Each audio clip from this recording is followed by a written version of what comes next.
আজকে সৌদি আরবে কুরবানি চলছেন, আমরা দোয়া করি আল্লাহ যেন সকল আর কুরবানিকে কবুল করেন। আপনাদের জন্য আমার পক্ষ থেকে ঈদুল আজহার শুভেচ্ছা থাকলো। তাকাব্বালাল্লাহু মিন্না অমিনকুম। আল্লাহ পাক যেন আপনাদের আমাদের সকল আর কুরবানি যেন আল্লাহ কবুল করেন।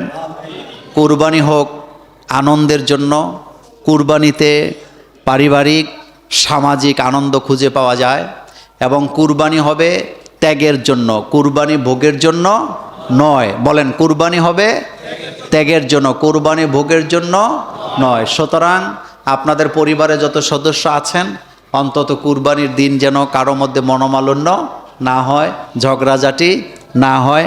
আমরা যেন আনন্দের সাথে সকলে ঈদুল আজহা যেন আমরা পালন করতে পারি, এবং আমরা যেন সঠিকভাবে আল্লাহ পাককে খুশি করার জন্য কুরবানি দিতে পারি। কুরবানির পশু আমরা যেখানে যেভাবে জবে করি আল্লাহ সন্তুষ্টের জন্য যেন করি। আল্লাহ আমাদের সকলার মধ্যে ঈদের আনন্দ ছড়িয়ে দেখ। আবারও তাকাব্বালাল্লাহু মিন্না অমিনকুম। ঈদ মোবারক।